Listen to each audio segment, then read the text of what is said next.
কোনো রকম কাঁচা পেঁয়াজ ছাড়া, কোনো রকম ঝামেলা ছাড়া খুবই স্বল্প সময়ের মধ্যে হাতে মাখানো এই গরুর মাংস ভুনাটা দেখতে যেমন লোভনীয় হবে, খেতে হবে দুর্দান্ত টেস্টি।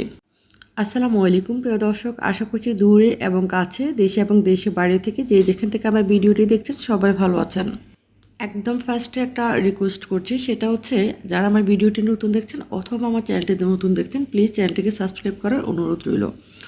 আর পাশে থাকা নোটিফিকেশন বেল আইকনটি অল করে দিতে পারেন, এতে করে আমি যখনই নতুন কোনো ভিডিও আপলোড দিব আপনার ইউটিউবে সর্বপ্রথম নোটিফিকেশন আকারে পেয়ে যাবেন। আর আমি শুধু রান্না না, বিভিন্ন ধরনের ঘরোয়া টিপস এবং ক্লিনিকের ভিডিও দিয়ে থাকি, যেটা থেকে আপনারা একটু হলেও উপকৃত হতে পারেন।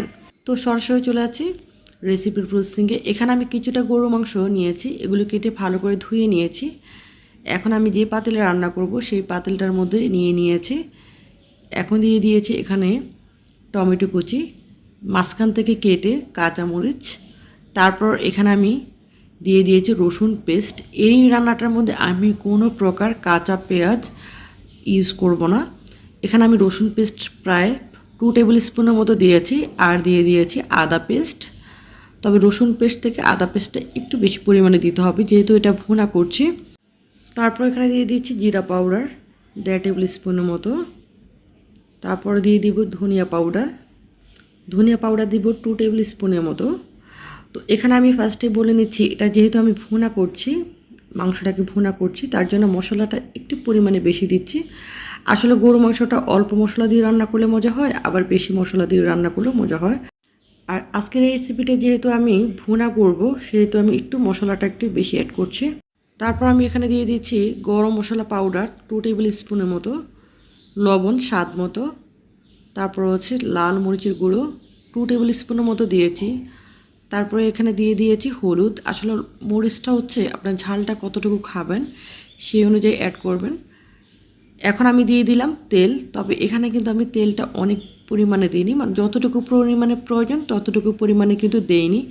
সেটার একটা কারণ আছে, আপনার ভিডিওটা সম্পূর্ণ ওয়াচ করুন তাহলে বুঝতে পারবেন।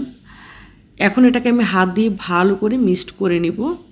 মিক্সড করে এখন আমি চুলার মধ্যে বসিয়ে দিলাম, চুলায় বসিয়ে দিয়ে চুলার জালটাকে অন করে দিলাম। চুলাটাকে অন করে এটাকে ভালো করে নেড়ে দিতে হবে। এটা থেকে যে পানিটা বের হবে এই পানিটা দিয়ে কিন্তু এই মাংসটাকে ভালো করে কষিয়ে নিতে হবে, একদম ভালো করে কষিয়ে নিতে হবে। ভালো করে কষালে কী হবে, মাংসটা দেখবেন কালারটা অনেক চেঞ্জ হয়ে যাবে। এটা কিন্তু আমার কষানো প্রায় শেষ, তেলটা ছেড়ে ছেড়ে দিয়েছে, তার মানে এটা কষানো কিন্তু শেষ। আজকে এই রান্নাটা, এটার কালারটা যেমন সুন্দর হবে আর এটার ফ্লেভারটা এত সুন্দর হবে, জাস্ট সম্পূর্ণ ভিডিওটা দেখুন। আর এই ভিডিওটা কিন্তু একদমই ছোট, বিন্দু মতো স্কিপ করবেন না।